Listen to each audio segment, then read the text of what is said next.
அஸ்ஸலாமு அலைக்கும். நான் இன்றைக்கி உங்களுக்கு காமிக்க போகிறது ஒரு அயரான் கடாய்.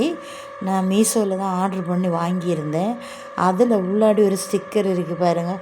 அது ஸ்டவ்வில் வச்சு நல்லா ஹீட் பண்ணதுக்கப்புறம் அதை ஒரு கத்தி வச்சு லைட்டாக எடுத்து விட்டுட்டு அதை ஆற விட்டுட்டு அந்த பாத்திரத்தை, அதுக்கப்புறம் நம்ம எப்போவுமே யூஸ் பண்ணக்கூடிய விம் ஆயில் அது ஒரு பவுலில் விட்டுட்டு அதில் கொஞ்சம் தண்ணி விட்டுட்டு ஒரு ஸ்க்ரப்பு வச்சு தானே நல்லா தேய்ச்சிட்டேன்.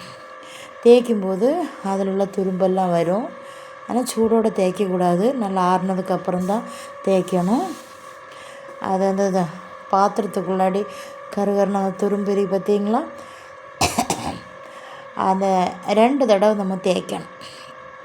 நம்ம கழுவிட்டு இன்னும் திருப்பி லிக்விடு போட்டு திருப்பி தேய்க்கணும்.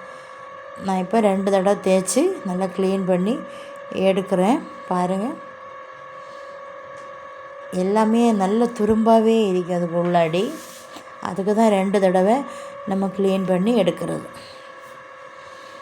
இப்போ நல்லா க்ளீன் பண்ணி எடுத்தாச்சு. பாருங்கள், துரும்பெல்லாம் போயிடுச்சு. இப்போ நான் ஒரு ஆனியன் கட் பண்ணி வச்சுருக்கேன். ஆயில் ஒன்றும் விடலை, சும்மாவே அந்த கடாயில் நல்லா ஹீட் ஆனதுக்கப்புறம் சும்மாவே அதை நல்லா வறுத்தெடுக்கணும். எல்லா ஓரத்துலேயும் ரவுண்டாக நம்ம கிளறி கிளறி கிளறி கை வச்சு எடுக்கணும். ஆனால் உள்ளே நல்லா கரியிற மாதிரி பார்க்கணும். அதுக்கப்புறம் ஒரு வெள்ளை துணி எடுத்துகிட்டு அதில் தேய்ச்சம் எல்லாத்தையும் க்ளீன் பண்ணி எடுத்தேன். பாருங்கள், ஒரு இது கூட இல்லை, ஒரு துரும்பு கூட இல்லை. ஆனால் பாத்திரம் நல்ல வெயிட். இப்போ கோகோனட் ஆயில் விட்டாச்சு.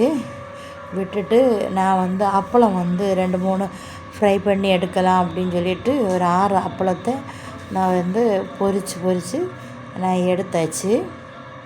இப்போ 3 எண்ணம் பொரிச்சாச்சு. இன்னும் வேண்டும் 3 எண்ணம் பொரிக்கிறேன். எந்த ஸ்மெல்லோ எந்த துரும்புக்குள்ளதோ எதுவுமே இல்லை. ஏன்னா நம்ம எப்போ கடாய் வாங்கினாலும் கொஞ்சம் கனமானது பார்த்து வாங்கணும். அப்போ தான் நமக்கு ஒரு மாதிரி இருந்தாக்கா அடுப்பில் வச்சதும் இந்த புகை மாதிரி வந்துடும். அதுக்கப்புறம் பாத்திரம் கரியும். அந்த மாதிரி இருக்கக்கூடாது. இது நல்ல வெயிட் உண்டு. இப்போ நான் மசாலா பரட்டி வச்சுருந்த சிக்கன் அதையும் அதே இதில் தான் ஃப்ரை பண்ணிவிட்டு கொஞ்சம் கறிவேப்பிலையும் போட்டேன். லாஸ்ட்டு வர பாத்திரத்தில் எந்த இதுவுமே நம்ம அடி பிடிக்கையோ ஒன்றும் இல்லை.